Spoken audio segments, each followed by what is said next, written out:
Saya akan menyampaikan pengarahan dari Ibu Insinyur Yuni Widayanti MA sebagai Kepala Pusat Pengembangan Pendidikan Vokasi Industri, bahwa Politeknik Industri Furnitur dan Pengolahan Kayu mendominasi kegiatan teknis penerapan metode Link and Match juga metode Eropa Dual System sesuai SK Menteri Perindustrian nomor 1151 tahun 2018, yaitu penyelenggaraan pendidikan sistem ganda di lingkungan Kementerian Perindustrian. Implementasi kegiatan industri di lingkungan Polifurneka mencakup berbagai hal: penyediaan kurikulum silabus dan modul pembelajaran, menyediakan tempat praktek kerja industri, menyediakan instruktur sebagai pembimbing mahasiswa, dan Politeknik Industri Furnitur dan Pengolahan Kayu juga bekerjasama dengan dunia luar seperti Jerman dan Swiss. Demikian yang bisa saya sampaikan. Terima kasih. Arahan dan sambutan Kepala Pusat Pengembangan Pendidikan Vokasi Industri oleh Insinyur Restu Yuni Widayanti MA. Beliau menuturkan bahwa pendidikan vokasi merupakan perguruan tinggi yang menunjang dan fokus pada penguasaan keahlian terapan tertentu sesuai kebutuhan dunia perindustrian. Arahan dan sambutan Kepala Badan Pengembangan Sumber Daya Manusia Industri oleh Insinyur Arus Gunawan yang menjabarkan program-program BPSDMI, yaitu 1. Membangun pendidikan vokasi berbasis dual sistem, pengembangan sistem link and match dengan industri, pengembangan infrastruktur kompetensi industri, pembangunan inovasi digital industri 4.0, mencetak lulusan tenaga industri yang inovatif dan berkompeten serta siap kerja. Penutupan sidang terbuka senat akademik penerimaan mahasiswa baru tahun akademik 2021-2022 oleh Ketua Senat Akademik Bapak Deni Saputra dengan pengetokan palu. Pemaparan materi pertama oleh Pak Mujiono tentang pengembangan Poltek atau Wakom Industri Taraf Global menuju Corporate University, bertujuan sebagai politeknik industri yang excellent dan berdaya saing global. Langkah pertama, penerapan pendidikan dual sistem bertaraf global. Langkah kedua, melakukan penelitian terapan sektor industri prioritas. Yang ketiga, pengabdian masyarakat ekosistem IKM. Keempat, membangun di sisi industri 4.0. 5. Membangun inkubator bisnis industri terintegrasi. 6. Membangun skema dan uji kompetensi. 7. Kelas industri dual system. Materi kedua oleh Dr. Anitya Nugroho, bahaya narkoba bagi generasi muda, narkoba, narkotika, psikotropika, dan bahan berbahaya lainnya, yaitu bahan atau zat yang dapat mempengaruhi kondisi kejiwaan atau psikologi seseorang serta dapat menimbulkan ketergantungan fisik dan psikologi. Materi yang ketiga dipaparkan oleh Pak Arwin, Sistem Pendidikan Polifurneka.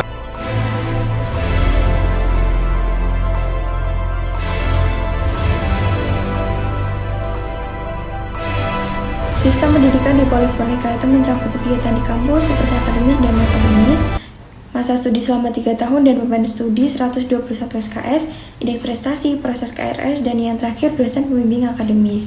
Kedua, membangun jejaring profesional di Polifurneka. Maksudnya itu aktivitas untuk membangun, memperkuat, dan memelihara hubungan kepercayaan dengan orang lain guna mencapai tujuan profesional. Gimana sih caranya? Yang pertama, lengkapi profil sosmed. Kedua, memanfaatkan koneksi jaringan yang sudah ada. Terakhir, memelihara hubungan baik. Selanjutnya, membahas otakar dan pembangunan zona integritas di Polifurneka. Polifurneka ini memiliki lahan dengan luas 19.000 meter persegi, luas gedung 3.200 meter persegi, serta memiliki sarana perkuliahan yang baik. Dan yang terakhir, zona integritas adalah predikat yang diberikan kepada instansi pemerintah yang pimpinan dan jajarannya mempunyai komitmen untuk mewujudkan wilayah bebas anti korupsi.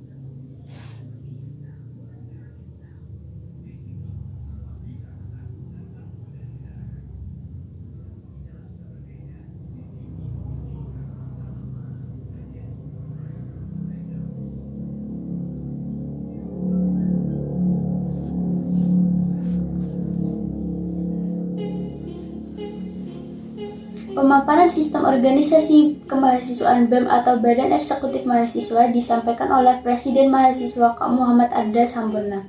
BEM adalah organisasi mahasiswa intrakampus yang merupakan lembaga eksekutif di tingkat pendidikan tinggi. DPM atau Dewan Perwakilan Mahasiswa. Sistem organisasinya disampaikan oleh Ketua DPM yaitu Kak Galang Restu. Yang pertama dijelaskan tentang DPM. Dewan Perwakilan Mahasiswa adalah organisasi mahasiswa yang bertugas sebagai lembaga legislatif tertinggi di tingkat KM Polifurneka.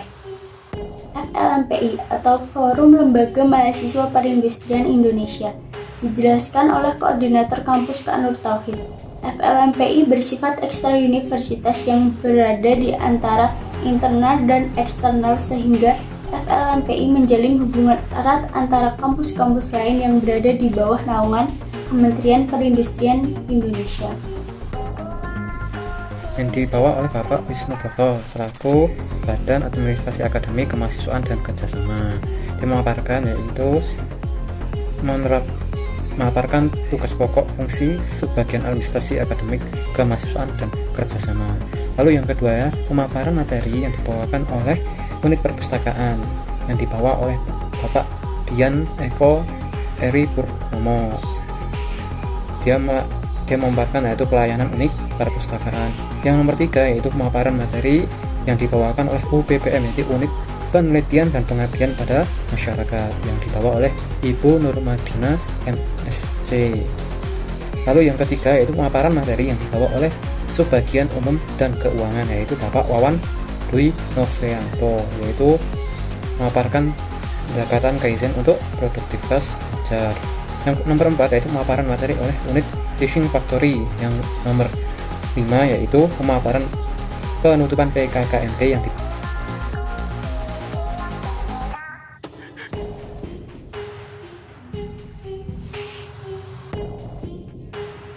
Untuk materi pengenalan disampaikan oleh Ketua Program Studi Teknik Produksi Manajer Bapak Ari Wijayanto. Beliau menyampaikan bahwa TPM mempunyai dua sistem, di mana dalam melakukan program studi di kampus maupun di perusahaan, dan juga sekolah vokasi membutuhkan kesabaran, tekad kuat yang tinggi. Dan untuk materi dari Manajemen Bisnis Industri Furniture disampaikan oleh Bapak Akbar Yogi Sunardianayah. Beliau menyampaikan bahwa metode pembelajaran MBIF SKS teori sebanyak 50 menit, sedangkan dari SKS praktek sebanyak 170 menit. Untuk sistem pembelajarannya meliputi perkuliahan, praktek industri, uji kompetensi, dan juga tugas akhir.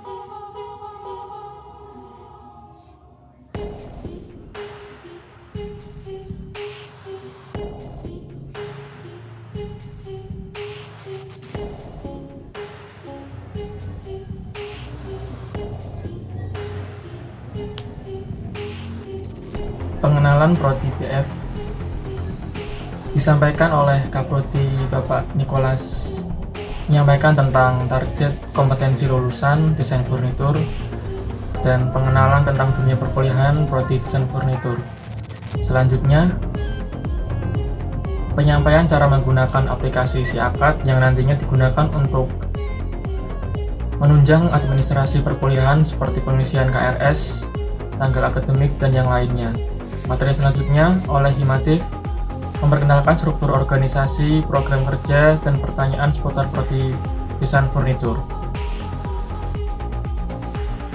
UKM Kelatnas Indonesia Perisai Diri Polifurneka. Tujuan berlatihnya adalah melestarikan budaya, menjaga kesehatan rohani, melindungi diri baik fisik maupun batin, melatih gerak seluruh tubuh dengan olahraga. Yang kedua ada UKM KSR. Kegiatan yang dapat dilakukan UKM KSR adalah menurut darah sukarela, bakti sosial, evakuasi korban, pertolongan bencana pada korban dan penampungan darurat, serta pendistribusian barang buatan. Selanjutnya ada UKM Mapala Gantari Buana, yang divisi Mapalanya adalah rock climbing dan mountaineering. Kegiatan tahunannya ada rekrutmen, pradiksar, diksar, konservasi, serta kegiatan sosial. Selanjutnya ada komunitas Lingkar Pena. Subdivisi program kerjanya adalah sastra, karya tulis ilmiah, komunitas, dan jurnalistik.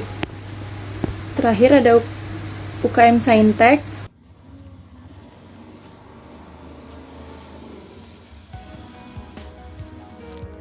UKM Seni. UKM Seni terdiri dari 3 divisi, yaitu paduan suara, seni tari, dan juga musik. UKM Seni memiliki tujuan, salah satunya adalah menjadikan UKM Seni sebagai wadah minat dan bakat mahasiswa Polifurneka di bidang seni. Selanjutnya UKM Olahraga. UKM Olahraga terdiri dari 4 divisi, yaitu badminton, basket, futsal, dan juga voli. Selanjutnya, UKM LDK atau Lembaga Dakwah Kampus, yaitu adalah organisasi kemahasiswaan intrakampus yang bergerak dengan Islam sebagai asasnya.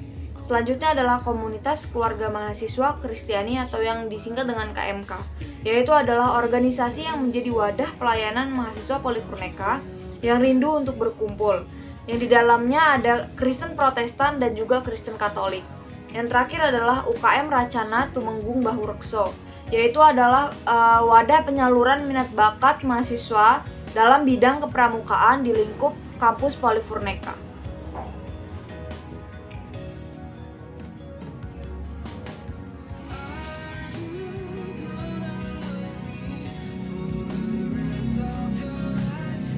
Special thanks for our facilitator Kak Eriko, kakak tingkat yang sudah mau menemani kelompok Alkasia dari hari pertama UKIR hingga tugas ini dibuat. Semoga kedepannya tetap terjalin hubungan pertemanan, dan untuk Kak Eriko semangat, semoga sehat selalu dan sukses untuk kedepannya.